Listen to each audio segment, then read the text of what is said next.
Slab के बारे में मैं स्टार्ट करता हूं कि पहली बात तो स्लैब है क्या और स्लैब का और बीम में क्या सिमिलरिटीज हैं कि सारे लोग इन दोनों को कंबाइंड करके पढ़ाते हैं। हमें इस पॉइंट पे पहले समझना होगा। मैं हमेशा आपको बात करता हूं और मैं बोलता हूं एक बात कि स्लैब जो है और बीम जो है ये क्या है? फ्लेक्सुरल मेंबर है।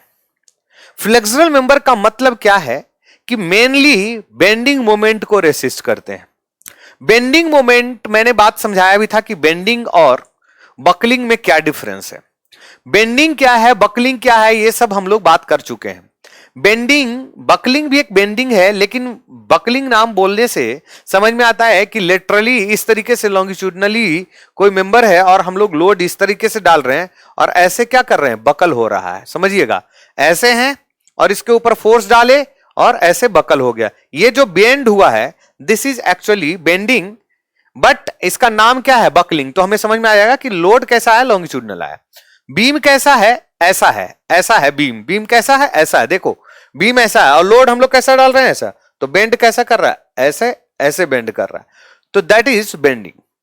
तो स्लैब भी है इसी तरीके का एक मेंबर है, फ्लेक्सुरल मेंबर है, जो कि जनरली लेटरल लोड को रेस्ट्रिक्ट करता है, लेटरल लोड को रेस्ट्रेंड करता है और फिर बेंड होता है। बेंडिंग में स्लैब क्या है, जब हम लोग फ्लेंज बीम पढ़ रहे होते हैं तो देखते हैं कि कंटिन्यूअस स्लैब है, स्लैब पूरा का पूरा एक छोर से दूसरे छोर तक गया हुआ है, ये है स्लैब। ठीक है, तो जनरली स्लैब के बारे में हम लोग जान गए। और स्लैब है क्या? स्लैब जनरली दो तरीके से डिफाइंड होते हैं। एक को बोलते हैं वन वे स्लैब, दूसरे को बोलते हैं टू वे स्लैब। मैं थोड़ा सा बात करूंगा फिर रिकमेंडेशन पे आऊंगा, अभी नहीं। हम लोग थोड़े से बात करते हैं स्लैब के बारे में। एक को बोलते हैं वन वे स्लैब और एक को बोलते हैं to way slab. One way slab का मतलब क्या है और टू वे स्लैब का मतलब क्या है, जो सिंपल सी बात है। वन वे स्लैब में एल बाई और एल एक्स है, इन दोनों का रेशियो है। जो बड़ा वाला लेंथ होगा उसको हम लोग एल वाई बोलेंगे और स्मॉलर लेंथ होगा उसको हम एल एक्स बोलेंगे। बड़े वाले लेंथ के corresponding divided by smaller length, अगर ये लेस देन 2 हो गया या इक्वल टू 2 हो गया तो हम लोग इसको बोल देते हैं one way slab, sorry two way slab. और अगर L Y upon L X greater than 2 हो गया तो हम लोग उसको बोल देते हैं क्या, वन वे स्लैब। अब ये वन वे स्लैब क्या है? वन वे स्लैब का नाम जो है वो सिंपल इस चीज को शो कर रहा है कि कोई दो मेजर जो है डायमेंशन सपोर्टेड है दीवार के ऊपर या किसी चीज के ऊपर सपोर्टेड है और एक ही तरफ हमने उसको क्या कर दिया है, रेनफोर्समेंट प्रोवाइड किया है। जो मेन रेनफोर्समेंट है वो एक ही डायरेक्शन में गया हुआ है, that is a one way slab. अब मैं बहुत अच्छे तरीके से उसको समझाऊंगा कि क्या होता है, लेकिन ये नहीं है कि एक तरफ हम लोग वन वे स्लैब या वन रेनफोर्समेंट प्रोवाइड किए, मेन रेनफोर्समेंट, तो दूसरे एंगल पे ट्रांसवर्स डायरेक्शन में उसके या परपेंडिकुलर डायरेक्शन में या ऑर्थोगोनल डायरेक्शन में, ये नहीं है कि हम कोई सरिया प्रोवाइड नहीं करेंगे। हम लोग ये चीजें शुरू से ही समझते आ रहे हैं कि सेक्शन कैसा भी हो हम लोग मिनिमम रेनफोर्समेंट प्रोवाइड करते हैं। उसके पीछे लॉजिक मैंने समझाया है कि कहीं ना कहीं टेम्परेचर वेरिएशन के वजह से, क्रीप एंड श्रिंकेज के वजह से जहां पे क्रैकिंग होने की पॉसिबिलिटीज हैं और ज्यादा हैं, तो उस क्रैकिंग को कौन रोकेगा, इसलिए हम लोग जनरली मिनिमम रेनफोर्समेंट को क्या करते हैं, प्रोवाइड करते हैं। तो ये तो बात समझ में आया कि अगर मेन रेनफोर्समेंट हमने दिया है तो उसके जो ट्रांसवर्स एक्सिस में या उसके परपेंडिकुलर डायरेक्शन में जो सरिया जाएगा वो मेन के बराबर नहीं जाएगा, वो बहुत ज्यादा लोड नहीं ले रहा होगा, लेकिन फिर भी हम लोग रेनफोर्समेंट करेंगे। That is called as actually secondary reinforcement, या उसको कई बार बोल देते हैं डिस्ट्रीब्यूशन स्टील रेनफोर्समेंट। अब बड़े सिंपल सी बात है, बड़ा आसान सा मेथड है कि हम लोग का ये होता क्या है, हम लोग इसको समझते कैसे हैं, इस चीज से हम लोग पहले चीजों को क्लियर करेंगे कि क्या है। मैं एक नोटबुक से आपको समझाना चाहता हूं कि ये है क्या और क्यों। हम लोग यहां से हम लोग बहुत सारे कॉन्सेप्ट को समझ जाएंगे कि कैसे क्या क्या होता है। एक मुझे नोटबुक दीजिएगा कंप्यूटर महाशय जी, कोई सा दीजिए नोटबुक जल्दी। ये नहीं, थोड़ा बड़ा वो वाला दीजिए। मान लीजिए, देखिएगा ध्यान से, ये जो है मान लीजिए स्लैब इसी तरीके का प्लेट एलिमेंट होता है, इसका डेप्थ बहुत ज्यादा नहीं होता है, और ये क्या है, प्लेट एलिमेंट है, ठीक है। इसको बोलते हैं सॉलिड स्लैब। और ये जो रीव देखते हैं ना, रीव्ड वेव, जो रीव इनक्लाइंड इस तरीके से रहता है, उसको हम लोग बोलते हैं रिब्ड स्लैब बोलते हैं। हम लोग सॉलिड स्लैब के बारे में अगर अभी बात करें तो this is the solid slab, ठीक है।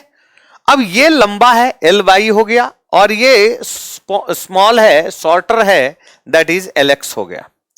L Y divided by L X divide कर रहे हैं, अगर ये 2 से ज्यादा वैल्यू आ रहा है तो हम लोग बोल देते हैं this is the one way slab. अब ये क्या है, इसका मैकेनिज्म पहले समझना।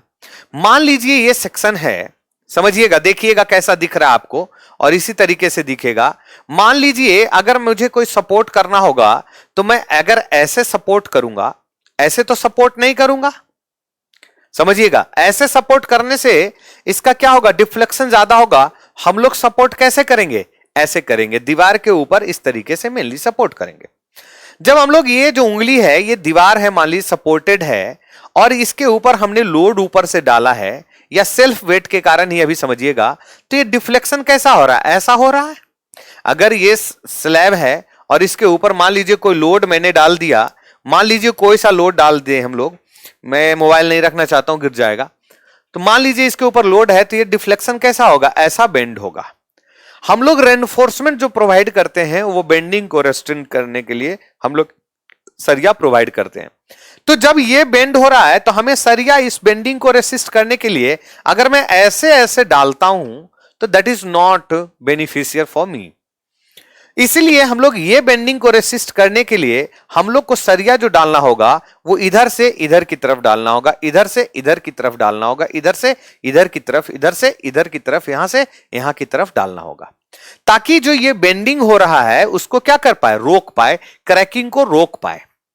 अब देखो लेंथ ये है एल वाई, ये है, और ये क्या है एल एक्स।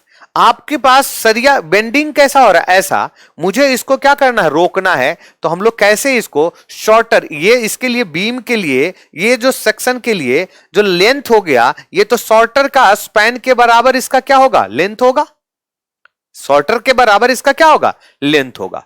तो मेन जो रेनफोर्समेंट, अब मैं ऐसे देखूंगा, मान लीजिए अभी ऐसे ही देखिए, तो सरिया मेन रेनफोर्समेंट कैसे है, ऐसे। इसको मैं मार्क करता हूं, आपको दिखेगा, पेन से मार्क करता हूं मैं, रुक जाइए, मार्क करता हूं मैं, ध्यान से देखिएगा, इसको मैं मार्क करता हूं। तो ये सरिया ऐसे था, मान लीजिए ऐसे था, ये सरिया ऐसे था, तो सरिया हमने कैसे प्रोवाइड किया है, यहां से लेकर के यहां तक। दूसरा सरिया मैंने कैसे प्रोवाइड किया है, यहां से लेकर के यहां तक, यहां से लेकर के यहां तक, यहां से लेकर के यहां तक, यहां से यहां तक। इस तरीके से सरिया हमने क्या किया है, प्रोवाइड किया है। This is called as main reinforcement, this is called as main reinforcement. तो इस सरिया का जो लेंथ हुआ, ये शॉर्टर स्पैन के बराबर ही होगा सरिया, या इसको हम लोग बोलेंगे बीम। तो बीम की तरह अगर मैं डिजाइन करता हूं तो this is the length of the beam, span of the beam, मतलब शॉर्टर स्पैन जो होगा उसके कोरस्पॉन्डिंग डिफ्लेक्शन भी आएगा, उसी के कोरस्पॉन्डिंग क्या आएगा, बेंडिंग मोमेंट भी निकालेंगे, सब कुछ निकालेंगे, शॉर्टर स्पैन। तो यहां से कहानी ये समझ में आया कि हम लोग L by upon L x के कोरस्पॉन्डिंग हम लोग स्मॉलर सेक्शन के कोरस्पॉन्डिंग हम लोग बीम डिजाइन करेंगे। अब आपके पास बीम कैसा दिख रहा है, ऐसा, समझिएगा, ऐसा। अब मान लीजिए ये 4 मीटर लंबा है, मान लीजिए, और इसका कुछ डेप्थ है। हम लोग क्या करेंगे, इसको एक, ध्यान से देखिएगा, इसको हम लोग 1 मीटर ये डिस्टेंस मैंने क्या किया, मेजर कर लिया। आपको क्या दिखेगा, ये और ये दिखेगा। तो डेप्थ ऑफ द बीम अब क्या हो गया, ये विड्थ क्या हो गया, 1 मीटर। जितना 1 मीटर के लिए डिजाइन होगा उतना ही फिर क्या होगा, कंटिन्यूअस मैनर में 4 मीटर के लिए। तो ये this is the width, depth, और this is the width. Width क्या है, हमेशा स्लैब में इसीलिए लिया जाता है 1 मीटर। मैं डायग्राम भी दिखाऊंगा, इस पे काम नहीं चलाऊंगा, लेकिन समझने के लिए। तो स्लैब क्या था एक्चुअल में, ऐसा स्लैब था, ये सपोर्टेड है। हमें बीम कैसे डिजाइन करना है, इसके लिए शॉर्टर स्पैन के लिए, तो बीम का लेंथ क्या हुआ, शॉर्टर स्पैन हुआ, और शॉर्टर स्पैन में ये वाला जो सेक्शन हुआ ये कितना हुआ, 1 मीटर। 1 मीटर के लिए हमेशा, इसलिए स्लैब में विड्थ आपको नहीं दिया हुआ जाएगा। आपको समझना है कि विड्थ स्लैब डिजाइन कर रहे हैं तो 1 मीटर विड्थ के लिए हम लोग डिजाइन कर रहे हैं। और जो ये डेप्थ है, ये हमारे पास डेप्थ अवेलेबल है, कितना है कैसे है हम लोग बात कर लेंगे, कोई दिक्कत की बात इसमें नहीं है। This is for slab, this is for slab, समझ में आया। अब देखो रेनफोर्समेंट, ये जो था मेन रेनफोर्समेंट था, तो इसके परपेंडिकुलर क्या होगा, ये क्या होगा, सेकेंडरी रेनफोर्समेंट होगा। ये क्या होगा, सेकेंडरी रेनफोर्समेंट होगा। अब इसी को हम लोग अब फिगर के कोरस्पॉन्डिंग समझते हैं कि क्या कैसे हम लोग बात कर पा रहे हैं। अब यहां से हम लोग आगे बढ़ते हैं तो सब कुछ समझ में आएगा कि क्या है। अभी मैंने क्या बोला, स्लैब, स्लैब का रिकमेंडेशन भी देखेंगे, पहले स्लैब क्या है उसके बारे में देखेंगे। तो मैं यहां पे लिखता हूं heading slab, this is for slab. Slab का क्लासिफिकेशन हमने दिखाया कि स्लैब दो तरीके से हो रहे हैं। एक को हम लोग बोल रहे हैं one way slab, this is for one way slab. मान लीजिए लेंथ है और ये क्या है, स्मॉलर लेंथ है। दिस इज, ये दोनों तरीके से तरफ से क्या है, सपोर्टेड है। ये वाला क्या है, दोनों तरफ से सपोर्टेड है। मतलब ये क्या है, दोनों तरफ से क्या है, सपोर्टेड है। दिस इज LX और this is LY, this is LY। If LY divided by LX greater than 2, then one way slab, then one way slab। अब वन वे स्लैब क्या है अभी हम लोग बात करेंगे फिर से। पहले हम लोग कंडीशन देखते हैं। यहां पे अगर मैं बोलूं दिस इज, चारों तरफ से क्या है, सपोर्टेड कंडीशन है। इस तरीके से क्या है, चारों तरफ से सपोर्टेड कंडीशन है, मान लीजिए इस तरीके से। अब चारों तरफ से सपोर्टेड कंडीशन है तो इसको हम टू वे स्लैब में दिखाएंगे कि वो कंडीशन जो सपोर्टेड है वो अलग अलग कंडीशन से हो सकता है, कि चारों कॉर्नर से उठ सकता है, चारों कॉर्नर रेस्ट्रेंड हो सकते हैं। इस तरीके से हम लोग टू वे स्लैब में देखेंगे कि क्या हो रहा है। दिस इज, मान लेता हूं ये LX है और this is LY, this is LY, ठीक है। तो if LY upon LX less than equals to 2, then that is two way slab, two way slab. This is for two way slab. तो this is the first condition कि one way slab क्या है, to way slab क्या है। अब बाद में हम लोग देखेंगे फ्लैट स्लैब क्या है, रिब्ड स्लैब क्या है, ये सब हम लोग बाद में देखेंगे, कोई दिक्कत की बात नहीं है। पहले हम लोग इस पे बात करते हैं कि क्या है। अब ये क्या है, बड़े ध्यान से देखिएगा, यहां पे यहां पे यहां पे, अभी ये समझना है। अब इसमें सबसे बड़ी चीज लोड का जो डिस्ट्रीब्यूशन है या डिफ्लेक्शन क्राइटेरिया है या लोड डिस्ट्रीब्यूशन है या स्ट्रेस डिस्ट्रीब्यूशन है, वो कैसे हो रहा है हम लोग इसके बारे में बात करेंगे। एक्चुअली में यहां पे मैं बनाता हूं, फिर मैं इसको डिटेल से करूंगा, इसको टू वे स्लैब में डिटेल से हम लोग बात करेंगे। एक्चुअल में this is the central position, this is the centre position, ठीक है। यहां पे ये इस तरीके से सपोर्टेड है, यहां से ये इस तरीके से सपोर्टेड है, ठीक है। एक्चुअल में ये वाला जो जोन है, एक्चुअल में ये वाला जो जोन है, समझिएगा, यहां पे जो जोन है ये वाला, समझना आराम से, ये यहां से देखो, यहां से बढ़ते बढ़ते बढ़ते बढ़ते बढ़ते यहां तक आया, फिर ये कांस्टेंट हुआ। तो यहां से बोला गया है कि ये वाला जो वेरिएशन है वो क्या है, कांस्टेंट है।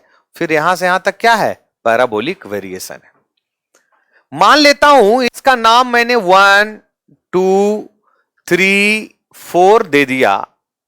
यहां पे अगर मैं निकालूं इस चीज को, मैं इसको इरेज करता हूं, ये समझ में आ गया होगा कि LY अपॉन LX क्या है। यहां पे अगर मैं वेरिएशन देखूं तो देखिए क्या है, बढ़ते बढ़ते बढ़ते बढ़ते फिर ये, तो यहां से स्ट्रेस का वेरिएशन है, लोडिंग डिस्ट्रीब्यूशन जो है, यहां पे क्या होगा, मैक्सिमम होगा, यहां पे क्या है, मिनिमम है। एक्चुअल में यहां पे शुरुआत स्टेज में जो है, यहां पे शुरुआत स्टेज में जो है वो क्या है, यहां पे पैराबोलिक है, फिर कांस्टेंट है। तो ये वाला जो लोड है, ध्यान से देखिएगा, ये वाला जो कंडीशन है, ये load taken by this one है, इसका लोड कैसा डिस्ट्रीब्यूशन ऐसा, और इस वाले सेक्शन का डिस्ट्रीब्यूशन कैसा है, ऐसा। इसका मतलब वन वे स्लैब होता है, तो लॉन्गर के कोरस्पॉन्डिंग स्ट्रेस का वेरिएशन या लोडिंग कंडीशन कैसा है, ओवरऑल कांस्टेंट है, लगभग बोला जाएगा कांस्टेंट। कम ही दूर तक क्या है, ये पैराबोलिक है, बाकी सब ये क्या है, कांस्टेंट है। ये भी पूछे जाएंगे, बड़े ध्यान से रखिएगा। दूसरा कंडीशन क्या है कि यहां पे अगर मैं देखूं यहां पे, तो यहां पे कंडीशन क्या है कि इसका क्या है, लेंथ है, तो this is the central position, ठीक है, दिस इज सेंटर पोजीशन, और दिस इज द ये वाला वेरिएशन, दिस इज ये, ठीक है, ये वाला ये और ये वाला ये, ठीक है। अब देखो ये वाला पोर्शन ना के बराबर बहुत कम होता है, वेरिएशन ज्यादातर क्या है, वेरिएबल वेरिएशन है।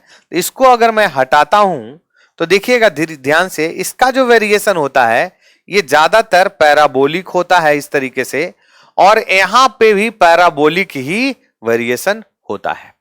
इसको मैं डिटेल से समझाऊंगा कि एक्चुअल कंडीशन में टू वे क्या है और वन वे क्या है, वो हम लोग देखेंगे। टू वे में क्या है, दोनों सेक्शन जनरली देना, आप नोटबुक यहां पे जो रखा था मैंने अभी वो वाला, मान लीजिए ये एल वाई और एल एक्स है, ये एल वाई और एल एक्स है, दोनों क्या है, लगभग बराबर हैं या थोड़ा बहुत का अंतर है। अब इसका मतलब जो ज्यादा अंतर नहीं है तो मुझे इधर से भी सपोर्ट करना पड़ेगा और इस पोर्शन से भी क्या करना पड़ेगा, मुझे सपोर्ट। तो मतलब चारों ऑल अराउंड पे क्या है, सपोर्टिंग कंडीशन है।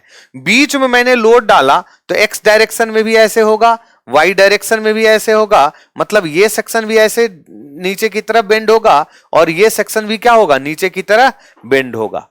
तो जब ये सेक्शन और ये सेक्शन दोनों बेंड होंगे तो स्मॉलर साइज के तरफ जो होंगे थोड़ा सा लोड का वेरिएशन ज्यादा आएगा, लोड एक्टिंग कंडीशन ज्यादा रहेगा, और लॉन्गर के कोरस्पॉन्डिंग थोड़ा सा कम होगा। ये सब मैं टू वे स्लैब में डिटेल से बात करूंगा कि कैसे हो रहा है, डिफ्लेक्शन क्राइटेरिया कैसे जस्टिफाइड हो रहा है, क्या हो रहा है नहीं हो रहा, हम लोग देखेंगे। अभी क्या है, वन वे स्लैब। तो यहां से ये चीज मैं देखूंगा, अगर मैं इसको लिखना चाह रहा हूं तो मेरे पास थोड़ा सा लिखा हुआ है कि load carried bye beam 1 and 2, ये वाला क्या है, पैराबोलिक वेरिएशन है, पैराबोलिक डिफ्लेक्शन है, parabolic deflection along short span, और ये वाला क्या है, constant deflection, CONSTANT, constant deflection along long span. क्या है, along लॉन्ग स्पैन। इसी तरीके से यहां पे भी शॉर्टर और लॉन्गर दोनों क्या है, इसी तरीके से। तो वन वे स्लैब में याद रखना है, लॉन्गर के कोरस्पॉन्डिंग जो होंगे कांस्टेंट डिस्ट्रीब्यूशन होंगे, और शॉर्टर के corresponding parabolic deflection along the shorter span. तो डिफ्लेक्शन क्राइटेरिया हम लोग कहां किसके कोरस्पॉन्डिंग निकालेंगे, शॉर्टर के कोरस्पॉन्डिंग। सरिया या बेंडिंग मोमेंट कोरस्पॉन्डिंग किसके निकालेंगे, ये। मतलब डिजाइन के लिए वन वे स्लैब में हम लोग शॉर्टर स्पैन के कोरस्पॉन्डिंग निकालेंगे, या स्लैब में ही कुछ बोल दे तो हम लोग शॉर्टर के ही कोरस्पॉन्डिंग निकालेंगे। शॉर्टर जस्टिफाइड, कहानी खत्म हो जाएगा, कोई दिक्कत की बात इसमें नहीं है। तो एक्चुअल में this is the variation one way and two way. Flat क्या है ये सब बाद में बात करेंगे, कोई दिक्कत की बात नहीं है। अब मैं इसके बाद थोड़े से रिकमेंडेशन के तौर पे आता हूं, या इसको वन वे स्लैब और टू वे स्लैब थोड़ा सा मैं और दिखाना चाहता हूं कि क्या है। तो मैं इसको मिटाता हूं, that is two way slab.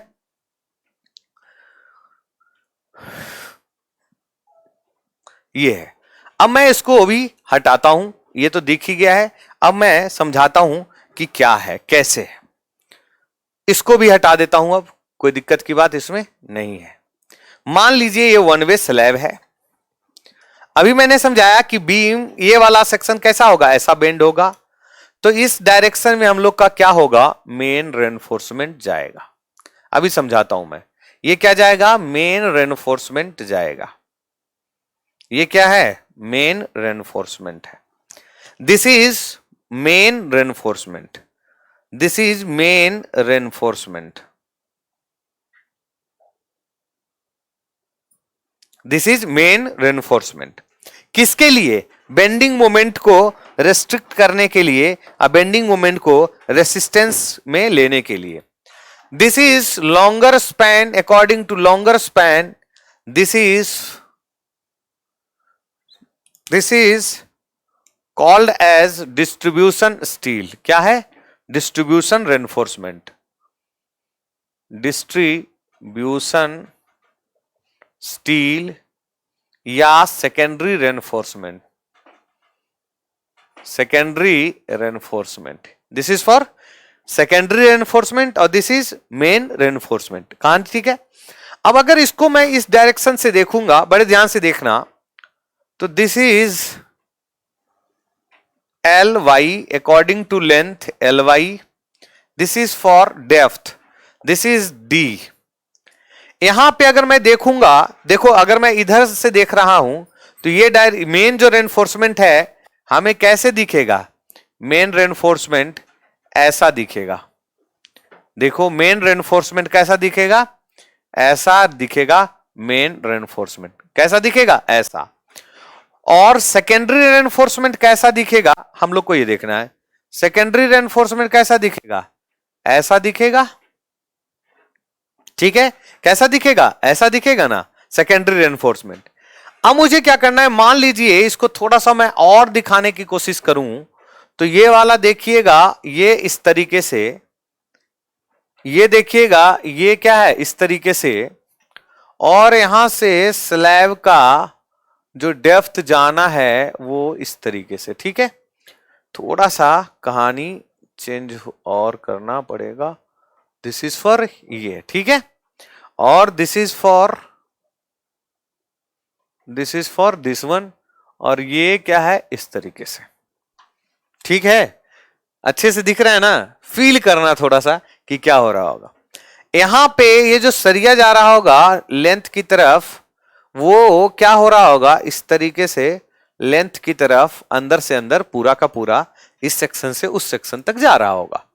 यहां पे सरिया जो जा रहा होगा मेन, वो इस तरीके से सेक्शन इस तरीके से जा रहा होगा। यहां पे जो सरिया जा रहा होगा वो इस तरीके से जा रहा होगा।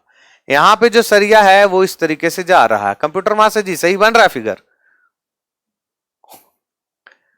यहां से ये।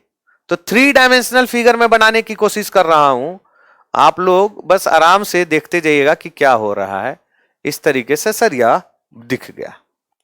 ये सरिया कैसा, यहां से वहां तक, मतलब ये सरिया यहां से हमने क्या दिखा दिया, ये इस तरीके से दिखा दिया। और मेन जो ये वाला जो रेनफोर्समेंट है वो क्या रहा होगा, इस डायरेक्शन में इस तरीके से क्या रहा होगा, इस तरीके से, इस डायरेक्शन में ये वाला रहा होगा इस तरीके से। ठीक है, कोई दिक्कत की बात है। अब क्या हम लोग करते हैं डिजाइन के लिए, स्लैब, वन वे स्लैब के डिजाइन के लिए अब हम लोग क्या करते हैं, बड़े ध्यान से देखिएगा। इस स्लैब का डिजाइन प्रोसेस के लिए हम लोग क्या करते हैं, कुछ भी नहीं करते हैं। मान लीजिए ये लेंथ कितना है मुझे नहीं पता, हम लोग क्या कंसीडर करते हैं कि मान लीजिए यहां से मुझे ये वाला सेक्शन, यहां से मुझे ये वाला सेक्शन जो मैं डार्क कर रहा हूं, ये वाला सेक्शन, तो यहां से ये वाले सेक्शन को मैं छाट लिया। ये वाला मुझे बीम को डिजाइन करना है, ये वाला बीम मुझे क्या करना है, डिजाइन करना है। ये वाला पोर्शन से हम लोग क्या करना है, डिजाइन करना चाह रहे हैं। मान लीजिए मैं जानबूझ करके इस तरीके से दिखा रहा हूं, ठीक है, ठीक है, इस तरीके से दिखा दिया। अब मुझे क्या करना है, ये वाले बीम को क्या करना है, डिजाइन करना है। ये वाले बीम को क्या करना है, डिजाइन करना है, ये वाले बीम को। अब इसको हम लोग अगर देखेंगे तो कैसा दिखेगा, ऐसा, ऐसा, ऐसा, ऐसा। यहां पे कितने सरिया हैं, 1 2 3 या किसी और तरीके से, और डिस्ट्रीब्यूशन स्टील मुझे कैसा दिखेगा, ऐसा। तो मुझे डिस्ट्रीब्यूशन स्टील से क्या करना है, तो मैं अभी क्या करूंगा, हटा दूंगा, मुझे तो मेन सरिया से काम लेना है।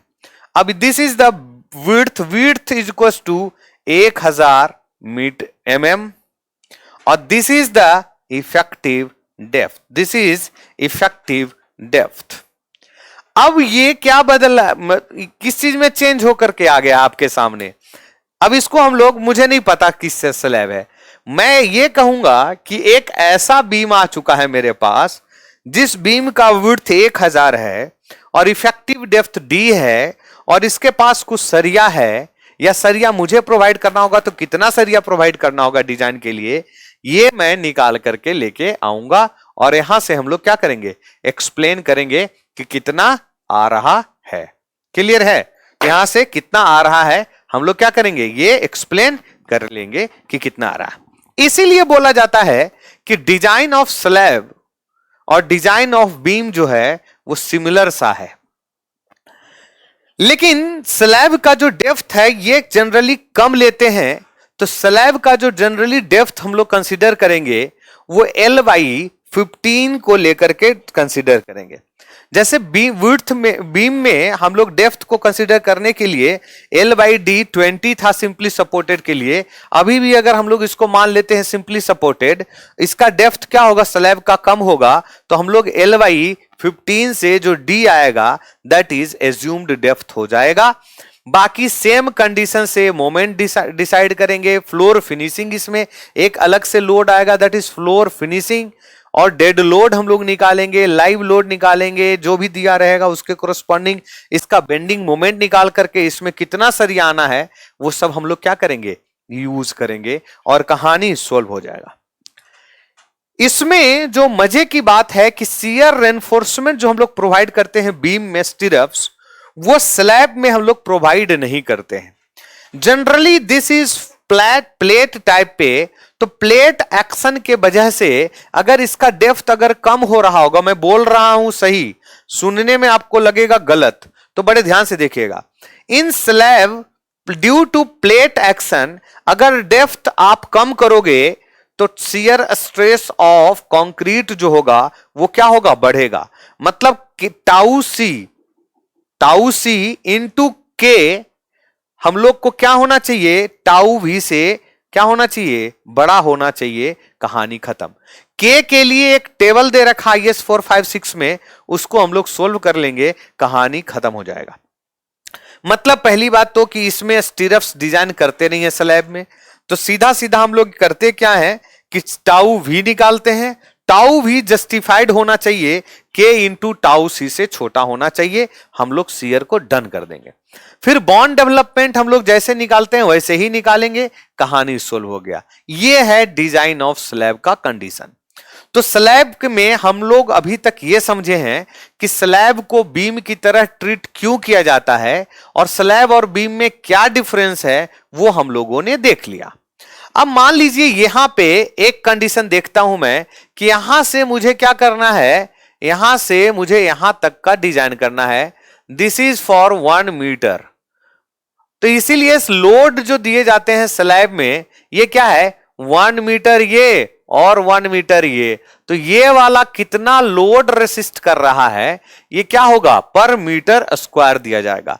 तो स्लैब में जो लोडिंग कंडीशन दिए जाएंगे, स्लैब में जो लोड दिए जाएंगे वो लोड दिए जाएंगे x किलो न्यूटन पर मीटर स्क्वायर, जिसका मतलब क्या होगा कि एक विड्थ के लिए और 1 मीटर लंबा ये वाले एरिया में, इतना वाले एरिया में कितना लोड रख रहा है, दिस इज द ये। इसका मतलब ये कतई नहीं समझना चाहिए कि स्लैब में जो एरिया नहीं स्ट्रेस दिया जाता है, स्ट्रेस का यही है ना, किलो न्यूटन पर metre square that is stress. लेकिन यहां पे स्लैब में जो लोडिंग कंडीशन दिए जाएंगे वो आपको x किलो न्यूटन पर मीटर स्क्वायर पे दिए जाएंगे। और 1 मीटर स्क्वायर क्या है कि जिसका मतलब 1 मीटर विड्थ है और 1 मीटर ही लंबा के कारण आपको दिए जाएंगे कि लोडिंग कंडीशन ये है। आपको इसको जस्टिफाइड करना है कि इसके लिए कितना सरिया और इसके लिए डिस्ट्रीब्यूशन रेनफोर्समेंट कितना दिया जाएगा। अब इन सब चीजों को जस्टिफाइड करने के लिए कुछ रेनफोर्समेंट का, कुछ क्लियर कवर का, कुछ अलग अलग डेप्थ का, कुछ सरिया का सिलेक्शन का, सेकेंडरी रेनफोर्समेंट का अलग अलग आईएस कोड रिकमेंडेशन दिए हुए हैं। क्या दिए हुए हैं? आईएस कोड रिकमेंडेशन दिए हुए हैं। तो हमें उस आईएस कोड रिकमेंडेशन को देखना पड़ेगा, हमें उनको एनालिसिस करना पड़ेगा कि आईएस कोड का रिकमेंडेशन में कौन कौन से टर्म्स आए हैं, कितना आए हैं, क्या क्या यूज करना है, ये सब हम लोग को देखना पड़ेगा। ठीक है, तो मैं इन सब को अभी तक मैंने पूरा ये समझाया जो आप जानते थे, जो आप रटते थे कि हम लोग ऐसा करते हैं। आज हम लोगों ने वो सीखा कि ऐसा क्यों करते हैं, क्यों ऐसा लोड दिया जाता है, क्यों हम लोग हमेशा width is equal to 1000 mm लेते हैं या 1 मीटर लेते हैं, क्यों हम लोग बीम की तरह कंसिडर करते हैं, क्यों हम लोग शॉर्टर स्पैन की तरफ, बड़े ध्यान से देखिएगा, शॉर्टर स्पैन की तरफ हम लोग मेन रेनफोर्समेंट क्यों किए, उसके पीछे लॉजिक मैंने दिया। अभी तक हम लोगों ने ये समझे हैं, तो कॉन्सेप्ट समझने के लिए, सोच समझने के लिए ये चीज डेवलप जरूरी है। नेक्स्ट हम लोग हेडिंग डालेंगे आईएस कोड रिकमेंडेशन। और जैसे ही आप ये लेक्चर देखे होंगे तो सबसे पहला पेज में यही दिख रहा होगा, आईएस कोड रिकमेंडेशन किसका? स्लैब का। तो इसमें हम लोग सीयर के टाइम पे स्लैब का सीयर नहीं देखे थे, तो आज मैं वो भी क्लियर करवाऊंगा इसमें कि सीयर का क्या कंडीशन है। ठीक है, ये तो मैं हेडिंग डालता हूं आईएस कोड रिकमेंडेशन। क्या है? IS code recommendation, IS code recommendation, IS code recommendation. First recommendation अगर मैं बात करूं तो मैं बात करूंगा नॉमिनल कवर का, नॉमिनल कवर का। जनरली नॉमिनल कवर जो होते हैं, जनरली कंडीशन में जनरली जो नॉमिनल कवर लिए जाते हैं वो 20 mm या 25 mm लिए जाते हैं। तो generally cover should be 20 mm और 25 mm। यहां पे थोड़ा सा कंट्राडिक्ट है, लेकिन आपको मैं सोचने के तरीके मैं बताता हूं कि बीम में जनरली स्लैब से क्लियर कवर ज्यादा अवेलेबल होंगे। स्लैब में जितना क्लियर कवर होंगे या नॉमिनल कवर होंगे उससे कम या उससे ज्यादा बीम में अवेलेबल होंगे। या मैं उसको उल्टा बोलूंगा, जितना बीम में आप प्रोवाइड करोगे उससे थोड़ा सा कम स्लैब का क्लियर कवर प्रोवाइड करोगे, क्योंकि इसका ओवरऑल डेप्थ क्या होते हैं? कम होते हैं। ठीक है, दिस इज क्लियर कवर। दूसरी कंडीशन हम लोग जानते ही हैं कि क्लियर कवर का जो रिकमेंडेशन है एज पर इन्वायरमेंटल कंडीशन है या एक्सपोजर कंडीशन के कोरस्पॉन्डिंग हमारा ये क्या होता है? चेंज होता है। तो मैं इसमें नेक्स्ट हेडिंग डाल रहा हूं मिनिमम रेनफोर्समेंट का, नेक्स्ट हेडिंग डाल रहा हूं मिनिमम रेनफोर्समेंट।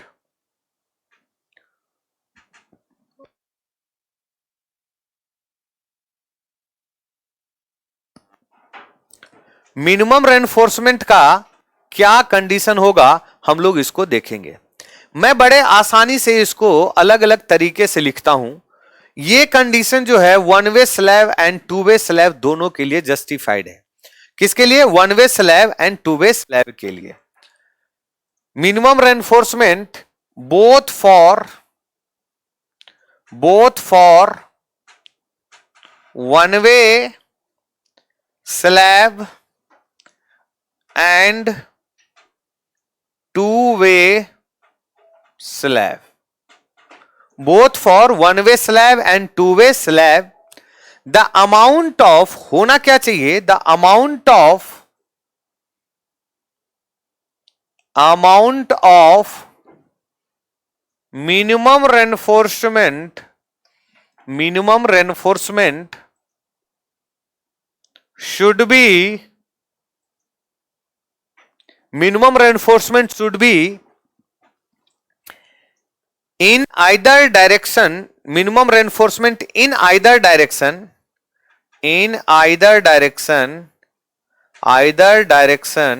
should be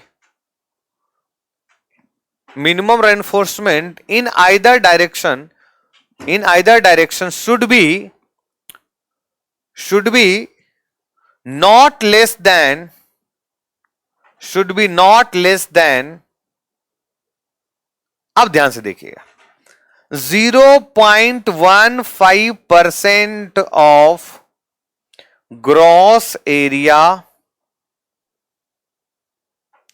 और 0.12% of gross area, 0.15% of gross area किसके लिए? If grade of steel is 250, ये किसके लिए?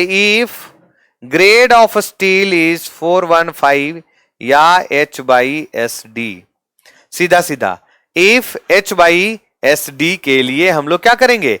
ये यूज करेंगे।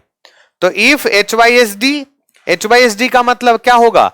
Other than Fe250, other than Fe250 जो भी सरिया का ग्रेड होगा दैट इज H/SD। तो इसको और पास लिख लेते हैं, फॉर H/SD, इसको मतलब क्या बोलते हैं? Deformed bar.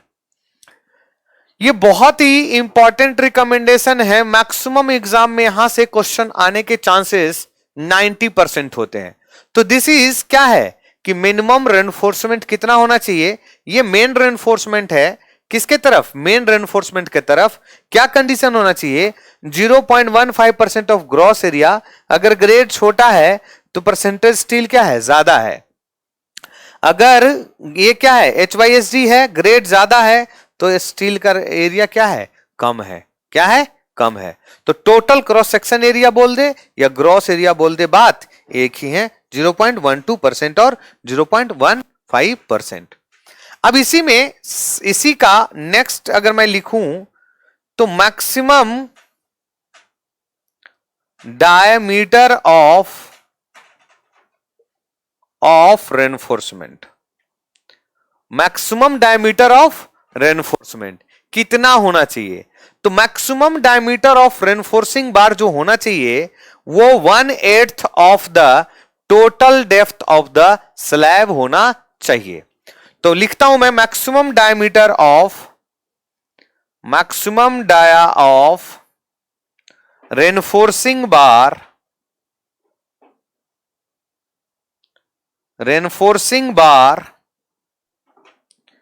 Maximum diameter of reinforcement में क्या है? Maximum diameter of reinforcing bar should not be less than, क्या? किसके लिए? बार should not be less then 1/8, समझिएगा, maximum diameter of reinforcing bar of 1 and 2 way slab, या ऐसे लिख लो या शुड नॉट, दोनों तरीके से लिख सकते हो, bar of 1 and 2 way slab, 1 way and 2 way slab shall not exceed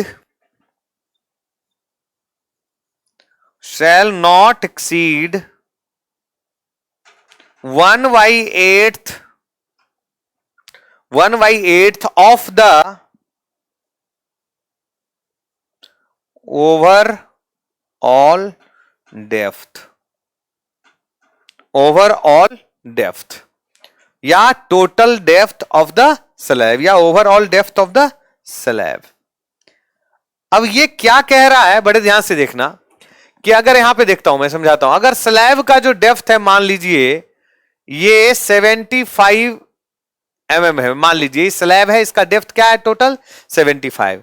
तो यहां पे इसमें जो डायमीटर जो जाएगा 1/8 into 75, that is 972 into 2, 9 point something जो आएगा। इससे mm से ज्यादा सरिया का डायमीटर नहीं होना चाहिए। This is the maximum diameter of reinforcement. ठीक है। जनरली क्या होता है कि minimum dia should not be less than 10 mm। यहां पे ये क्या है? मैक्सिमम है। इसी में हम लोग लिखेंगे minimum diameter of reinforcement, generally minimum dia लिखता हूं मैं, ये इंपॉर्टेंट सब रिकमेंडेशन है, बड़े ध्यान से देखना है।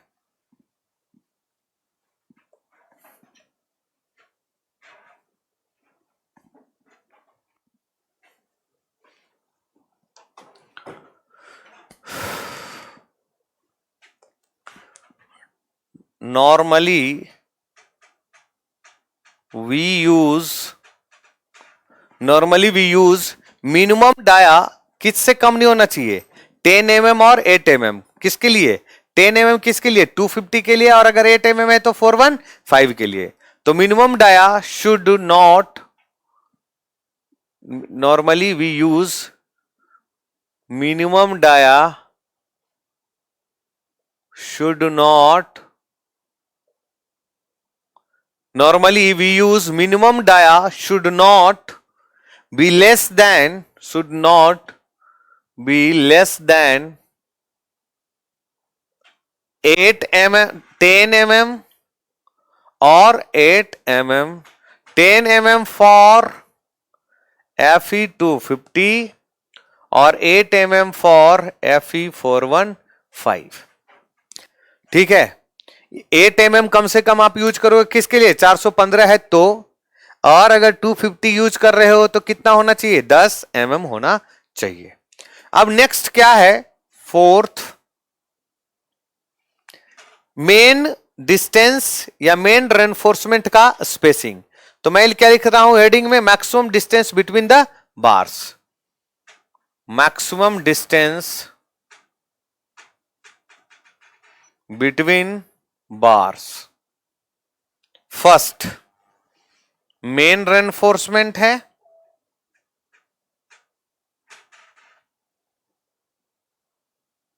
और दूसरा क्या होगा, सेकेंडरी रेनफोर्समेंट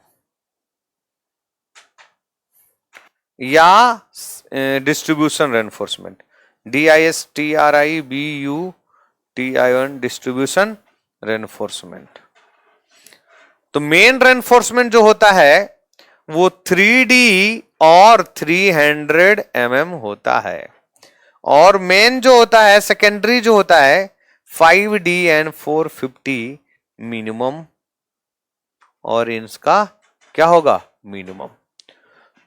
ठीक है, विच एवर इज लेसर या विच एवर इज मिनिमम, इन दोनों में से जो मिनिमम होंगे वो मेन रेनफोर्समेंट का स्पेसिंग, इन दोनों में से जो मिनिमम होंगे दैट इज सेकेंडरी या डिस्ट्रीब्यूशन रेनफोर्समेंट का स्पेसिंग। क्या है, सेकेंडरी एंड डिस्ट्रीब्यूशन रेनफोर्समेंट का स्पेसिंग।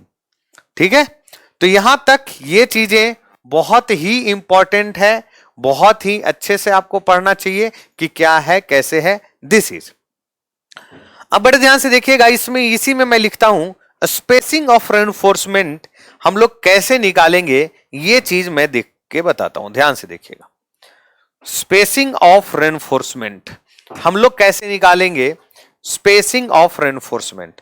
फिफ्थ, यहां से क्वेश्चन आते हैं, स्पेसिंग ऑफ रेनफोर्समेंट जो हम लोग प्रोवाइड करेंगे वो 1000 इंटू π/4 इंटू डायमीटर का square divided by AST, that is spacing of reinforcement. मतलब इससे क्या होगा, मैक्सिमम डिस्टेंस इससे ज्यादा नहीं होना चाहिए। अगर मैक्सिमम स्पेस हमारा स्पेसिंग इससे कम आ रहा है तो हम लोग ये वाला स्पेसिंग प्रोवाइड कराएंगे। क्या है, स्पेसिंग ऑफ रेनफोर्समेंट कितना, 1000 विड्थ π/4 इंटू एक सरिया का एरिया डिवाइडेड बाई टोटल सरिया का area, that is π/4 into dia square into 1000 divided by AST, जो हम लोग के पास AST निकाल के आएगा मोमेंट ऑफ बेंडिंग मोमेंट या मोमेंट ऑफ रेसिस्टेंस से जो आ रहा है उसके करस्पॉन्डिंग। क्लियर है, तो दिस इज मेन रेनफोर्समेंट, बहुत ही इंपॉर्टेंट है। हर एक एग्जाम में यहां से क्वेश्चन आने की टेंडेंसी बहुत ज्यादा है, इसको आप नेग्लेक्ट नहीं करके जा सकते, आराम से देखिएगा। अब मैं थोड़ा सा जो शियर रेनफोर्समेंट वहां पे मैंने नहीं पढ़ाया था स्लैब के बारे में, अब मैं स्लैब में इसको पढ़ाता हूं, क्योंकि देखो ज्यादा चीजें घुसाने से ना, ज्यादा चीजें इंसर्ट करने से बीच बीच में कंफ्यूजन क्रिएट होता है, इसलिए मैं इसको बिल्कुल अलग अलग करके अलग अलग समझाता हूं मैं, इससे कंफ्यूजन नहीं क्रिएट होता है। जो चीज जहां पे जरूरत है वहां पे वहीं। तो जनरली वहां पे हम लोग बीम के बारे में बात किए थे, आज स्लैब के बारे में हम लोग थोड़ा सा बात करेंगे, और कुछ भी ऐसा नहीं है। तो मैं हेडिंग डाल रहा हूं, shear reinforcement in slab, shear stress in slab. Heading है सॉलिड स्लैब बोल दो या स्लैब बोल दो, बात देखिए। ठीक है, तो बड़े ध्यान से देखिएगा कि मैं क्या बोल रहा हूं, सॉलिड स्लैब। तो solid slab resting on beam design shear strength of concrete without shear reinforcement. मैंने साफ साफ बोला इसमें कि for solid slab,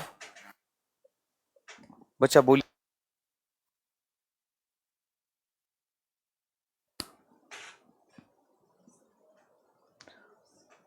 resting beam and slab, resting beam, आवाज जा रही है? नहीं जा रही आवाज?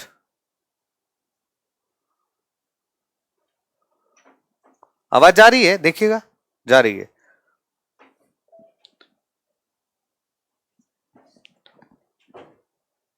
Design shear strength of concrete without shear reinforcement.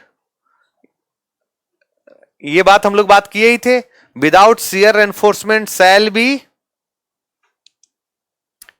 के इंटू टाउ सी। अब के क्या है, हम लोग ये सब बात करेंगे कि के क्या है। के के लिए आईएस कोड ने एक टेबल दे रखा है, के इंटू टाउ सी। इसका मतलब के इंटू टाउ सी से वैल्यू टाउ भी का कम आ जाए तो इसका मतलब मामला क्या है, सेफ है। और वैसे भी सेफ आएगा ही आएगा। वजह क्या है कि के का वैल्यू डेप्थ घटने से बढ़ रहा है। इसलिए मैंने समझाया था कि डेप्थ घटने से टाउ सी का वैल्यू क्या होगा, एक्चुअल में बढ़ेगा। एक्चुअल में क्या होगा, बढ़ेगा। तो के क्या है, के का वैल्यू है टेबल के कोरस्पॉन्डिंग, ठीक है। और ये जो वैल्यू है वो डेप्थ के कोरस्पॉन्डिंग डिपेंड करता है, डेप्थ के कोरस्पॉन्डिंग डिपेंड करता है। तो यहां पे मैं लिखूंगा डेप्थ का वैल्यू और यहां पे के का वैल्यू।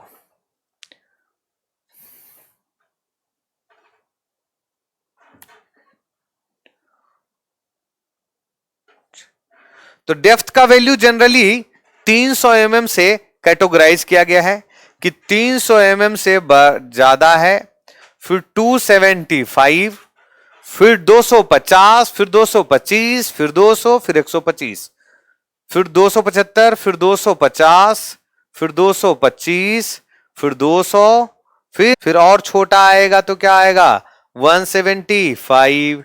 और एक टेबल मैं बना लेता हूं, एक टेबल छोटा सा हो गया है, less than equals to 150 mm। क्या आ गया है, 150 mm। तो हम लोग को ये टेबल याद रखना नहीं है, लेकिन थोड़ा सा अंदाजा के लिए आप लोग को याद रखना पड़ेगा।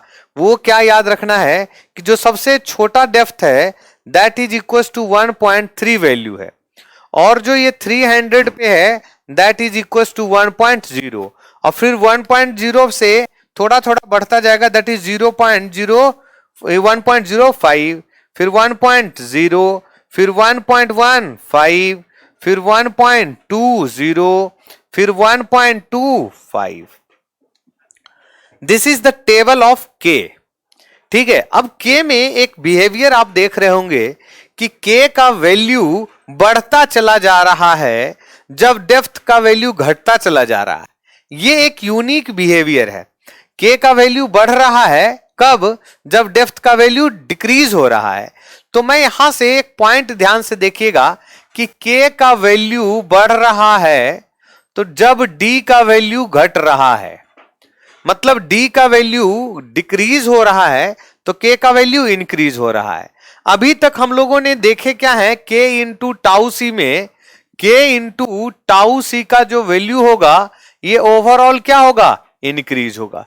के का वैल्यू क्या होगा, के इंटू टाउ सी का इंक्रीज होगा। कब, जब के का वैल्यू बढ़ रहा होगा तो ये ओवरऑल वैल्यू क्या होगा, डिक्रीज हो रहा होगा। इसका मतलब क्या है कि जब डेप्थ ऑफ स्लैब डिक्रीज हो रहा होगा, डेप्थ ऑफ स्लैब डिक्रीज हो रहा होगा तो उसका शियर का कैपेसिटी क्या हो रहा होगा, इंक्रीज हो रहा होगा। क्या हो रहा होगा, शियर का इंक्रीज हो रहा होगा। अब बड़े मजे की बात है कि ऐसा होता क्यों है, तो ऐसा इसीलिए होता है due to plate action in slab, किसके वजह से? Due to plate action in slab या सॉलिड स्लैब, बात एक ही है। बड़े ध्यान से देखिएगा, इसमें हम लोगों को क्या लिखना होता है, यहां पे इसी को लिखना है कि अगर फॉर सॉलिड स्लैब, देखिएगा, for solid slab tau V less than K into tau C, then हम लोग बोलते हैं no shear reinforcement required. No shear reinforcement required क्या है? कोई शियर रेनफोर्समेंट की जरूरत नहीं है। और जनरली हम लोग के पास प्लेट एक्शन के वजह से स्ट्रेंथ बढ़ता चला जाता है, तो हम लोग इसीलिए यहां पे कोई जरूरत पड़ेगा नहीं, तो जनरली कभी भी ये फेल नहीं होता है। किसमें? इसमें, शियर में। और शियर में स्टीरअप्स हम लोग प्रोवाइड नहीं करते हैं। और मैं पहली बता दिया हूं कि टाउ वी लेस देन होना चाहिए 0.5 इंटू टाउ सी मैक्स, ये मैं पहली बता चुका हूं। टाउ सी मैक्स का वैल्यू वही है और इंटू 0.5 करके हम लोग के पास ये चीजें आ जाती है। तो शियर रेनफोर्समेंट में इतना ही कुछ है। बाकी बॉन्ड डेवलपमेंट में हम लोग देखेंगे कि कैसे कैसे क्या क्या हो रहा है। सेम कंडीशन वैलिड है, L D less than equal to m1 upon V plus L nought और 1.3 m1 upon V plus L nought. कहानी यही तक क्या है, सोल्व हो जाएंगे। बड़े आराम से देखिएगा। बाकी हम लोग देखेंगे न्यूमेरिकली पॉइंट ऑफ व्यू से, हम लोग देखेंगे बाद में कि क्या कैसे हम लोग स्लैब का डिजाइन कर रहे हैं। इसमें बड़ा ब्यूटी इसमें यह आएगा कि हम लोग कंटिन्यूअस बीम में जो पिछले लेक्चर में पढ़े हैं उसका हम लोग यूज करेंगे, तब स्लैब का रियल फील आएगा कि मल्टीपल स्पैन का स्लैब को हम लोग डिजाइन कैसे करेंगे, ये चीज हम लोग देखेंगे। क्योंकि मल्टीपल होगा तो कंटिन्यूअस बीम का हम लोग के पास मोमेंट डिस्ट्रीब्यूशन निकालना पड़ेगा, शियर का डिस्ट्रीब्यूशन निकालना पड़ेगा, उसके कोरस्पॉन्डिंग हमें डिजाइन करना पड़ेगा स्लैब का। याद रखना, जेई में क्वेश्चन अभी तक नहीं आया है, लेकिन ईएस के क्वेश्चन बनाओगे, गेट के क्वेश्चन बनाओगे, वहां पे ये चीज जरूर बोलेंगे कि स्लैब में डेप्थ अगर मैं डिक्रीज कर रहा हूं तो शियर का कैपेसिटी क्या होगा, इंक्रीज होगा, डिक्रीज होगा, रिमेन्स कांस्टेंट, या ऑल ऑफ दीज, या एनी ऑफ द अबव, कुछ भी बोल सकते हैं।